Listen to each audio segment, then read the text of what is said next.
Splinter Cell Blacklist, Premature evaluation. I had the opportunity to play this game already. Ubisoft flew me out to Toronto to check out this game and play a bunch of single and co-op and multiplayer and all the good modes and stuff. And I cannot wait for the full game to come out. Wow. Huge thumbs up from me. So starting off with the single player, the Spies vs. Mercs mode is going to start at about 6 minutes in. So just jump to that if you want to check it out.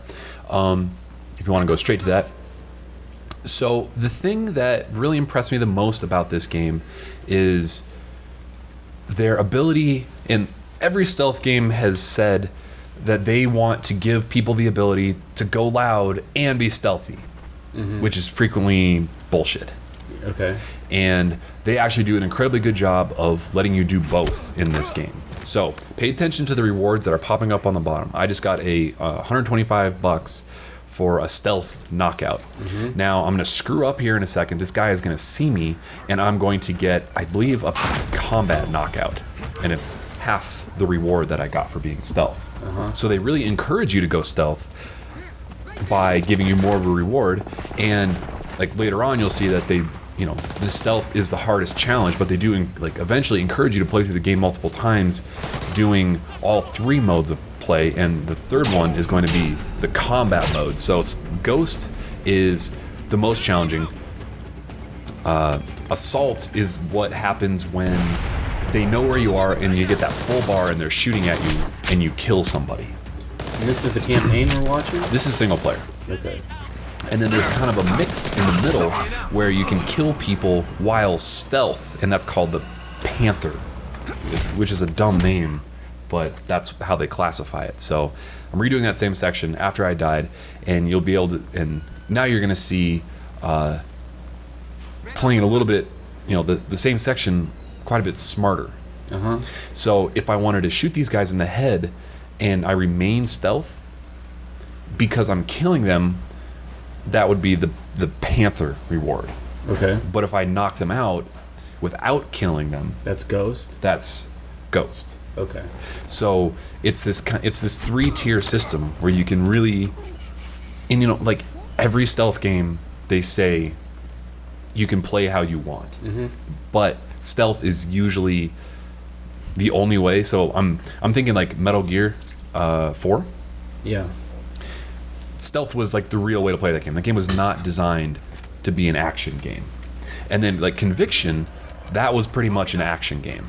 Not that like they made a lot of mistakes with the Conviction, and like when I was talking to the developers, they actually owned up to a lot of them. And they corrected some of the big mistakes that they made with Conviction, like, you know, small details that the fans really wanted to see.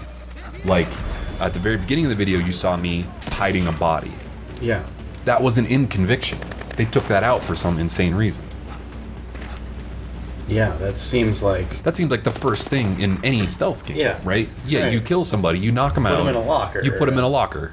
Or throw them in a little bin so that the next guy patrolling behind them doesn't see their body. But Yeah, you Metal can... Gear, Hitman. Yeah. They also removed from Conviction the ability to just like whistle to create sound to distract people. Oh, did they have Kinect set up with this? No. Do you remember seeing the trailers where they talked about, you know, being able to like whistle in real life or something? No, I don't remember seeing that trailer, but there were no Kinects set up at all during any of the playtime. Maybe they just scrapped that. I hope so. Anyway, so one of the things that's really interesting about this too is like the most difficult challenge is not knocking out anybody and not killing anybody and not being seen for the entire mission. And single player is going to be brutally difficult. There are 4 difficulty modes, and I'm drawing a blank on what the most difficult one's called, but it's like Perfectionist or something like that. This is normal difficulty, and I was kind of struggling with it. So back to what I was talking about before with the Ghost, Panther, and Assault, you still can't just run out and start shooting people like it's Call of Duty. You have to use cover. Okay, so right there on the bottom, 5x hostiles evaded, but that was the Panther reward, and that's because I got spotted once. So if you hadn't... So if I didn't notify anybody and I was completely stealth the entire time, I would have got 5x or even more enemies evaded and an even bigger reward because I was completely ghost the entire time. So there's the example of using the whistle to like get their attention. And yeah, there's a huge amount of challenge in this game, which was not in Conviction at all. They still have the mark and execute if you want to kill a lot of people really quickly, which is helpful if you're just trying to get through the first time. Okay, so here you can see, you know, the differences described between the Ghost, Panther, and Assault. Like, it's very clear. Stealth, most difficult, biggest rewards. And then it goes progressively down after that. And every level has 3 challenges. So you can get a gold for Ghost, a gold for Panther, and a gold for Assault. And then there's also challenges for beating the game, or beating each level on the highest difficulty, non-lethal, and undetected. So there's an enormous amount of challenge for every level, which is what I look for. Like, I think they finally realized that people who play stealth games are masochists, and they want these insane challenges, which they had removed from Conviction for a more action-oriented game. Okay, so now we're moving on to the Spies vs. Mercs mode, which I'd never really played before. Have you ever played multiplayer at all in any of the Splinter Cell games? No. So I think this was introduced in Pandora Tomorrow. And it's a crazy game mode because I'm the spy right now, and when you see the Merc mode in about 5 minutes, or about 3 minutes from now, it's a dramatically different game. They're playing from a first-person shooter point of view, and I'm a ninja. I am dramatically more mobile. I can climb up and over objects and stuff like that. I have different equipment. They have guns and full everything. Like, they're in a first-person shooter. They're playing Call of Duty, and they have a flashlight, whereas I have night vision. I have a stun crossbow that shoots 1 bolt at a time and takes a long time to reload. They have full assault rifles and grenades and mines and stuff like that. So the game mode is there are 3 terminals that you're supposed to hack, and when I start a hack, I have to stay within a range around the terminal for the entire transfer to finish, which it seems like it's about 2 minutes. I think it's one of those things you can change in the settings, but it's really difficult. And if I die, my teammate, so this is like the most classic Spies vs. Mercs mode, like the most classic multiplayer mode, the most challenging one. And right now I'm playing against 2 game developers. And later on in the game, or in this video, I show a segment where they're just kind of screwing with me. And at the very beginning of this video, they told me afterwards that they initially decided, okay, because they're obviously so good at the game because they fucking created it. They know the map. They know the maps. They warned me before that this is their best map. And they said to each other in French that, like, okay, we're going to start off with only pistols. And you saw that at the very beginning, they were only using pistols. But then they told me later they quickly realized that they couldn't do that if they had any chance of winning, because we hacked that first one pretty quickly. So still in the first round, and trying to defend. Like right now, I'm trying to defend my teammate because he initiated the hack for the 3rd terminal, and you can do them in any order. So what kind of happens is, like, if you're not hacking anything, they're running around trying to figure out where you are, and just like playing defense for a while and kind of camping on a couple different terminals. It's really freaking. It's one of the most intense game modes I've played in a while. How's the balance? The balance.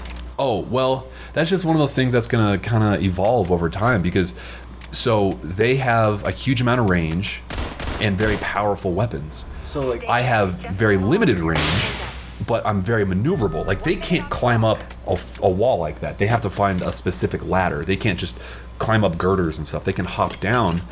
And like I've got a bunch of things that, like, flashbangs I can stun from range. And I'm very difficult to see, and they have flashlights that they can use that make it very easy to spot me. And one of the crazy things about this classic Spies vs. Mercs mode 2 is that the lighting is very different on this same map than a traditional 4-on-4 multiplayer map. It's much darker because they're forced to use their flashlights to illuminate me. But that also makes them very easy for me to see as they're kind of walking around. It makes them, like, incredibly easy to see. And they even said that to me later on, that, like, they commented on the fact that, like, in just a couple seconds here, when I'm playing on the Merc side, that I don't use my flashlight very much, which made it very difficult for them to kill me. because they can never get a hold of me because they can never actually see me running around. So we managed to hack 2 terminals, which is pretty tough to do. I was pretty impressed with the score there. So this is the Mercs side of things. And right now, I'm trying to find them, and it's basically a game of hide and seek. So how do you score? So that last time we got 2 points because we hacked 2 terminals. And they win because they hacked 2 terminals and just a little bit of a third. So they win cumulatively over the... So it's all hacking. It's all hacking. It's not kills. No kills, yeah. No, not at all. So right now, you can just barely see them there. They're just kind of sitting around trying to hack, like playing defense, being super stealthy. And they, like, I was watching the developers play before we played them. They are insanely good with the sticky cameras. And actually, at one point that I edited out, and then later on in this as well, they're using the sticky cameras and they're getting kills from range with the sticky camera. What's that? The sticky camera? It's a camera, they're so smart. Like they shoot it up on the wall, they go into the camera, and they can see like around corners, and they can see themselves to see if someone's coming up behind them, so they can exit out and run away really quick. But the sticky camera can also detonate. So at the very end of this, when they've realized that they've won. So it's a remote mine as well. Yes, it's a remote mine as well. But it also gives them a ton of visibility, and it can shock people as well. So anyway, so we're just playing defense here. And like they're so good with the sticky cameras that they're just like screwing with me at one point. So yeah, my teammate got knifed. I know that he was going to be down there trying to rehack that last one, and I almost got him there. And that was basically our chance of winning right there. That just got away. We're running out of time on attack. But that wasn't the hacker. That second guy that I killed, that wasn't the hacker. That was just his teammate trying to defend him. And so at this point, they've tied us. Form up on the last terminal. And so we know that if they get 1% on the 3rd terminal hacked, that we lost. Okay. So we've lost at this point, and now I'm just like racking up kills, trying to find them. And like at this point, they can end the game if they fully hack that 3rd one. But I'm just trying to get as many kills as possible and kind of... For fun. Yeah, for fun, and just kind of drag the game out as much as possible. And so you see, like, I can get up on top of these trains where I was in the beginning of the Spies vs. Mercs thing, the same way that they can, but there's only a few limited spots where I can actually do it. Where they can do it anywhere? But whereas they can do it anywhere. It's like classic Splinter Cell, like you're super maneuverable. Right, like I'm stuck using a ladder, and that's like, you know, it's a range versus maneuverability balance. So it's tricky. Like you have to remember that you just, like, if you're a spy, you can't just run up at them and kill them. You have to like go slow and be quiet. And your headphones are so important in this mode. You will hear footsteps or like a creak of a door or something like that. I just totally. You're like, oh my god, there's someone right behind me, turn around, boom, you're dead. It's crazy. So here's the point. So I shoot his little sticky camera. He threw the sticky camera behind me from way over there, and he was waiting for me to patrol back to detonate it as I walked over it. So yeah, this Spies vs. Mercs mode, I can't wait to get more into this. There's, like this mode, there's no unlocks. Like it's like the super competitive mode, but there are a ton of multiplayer unlocks, and it's like one currency between single player and multiplayer and co-op and everything too. So nice. Yeah, it's really cool. So anyway, I cannot wait for this full game to come out. Awesome. Yeah, comes out August 20 something. All right, 20 something. All right, thanks for watching. Game on. Game on. Oh, and I'm gonna be check the link if you want to see like the full gameplay of some of the single player missions or the multiplayer mode. All right, game on.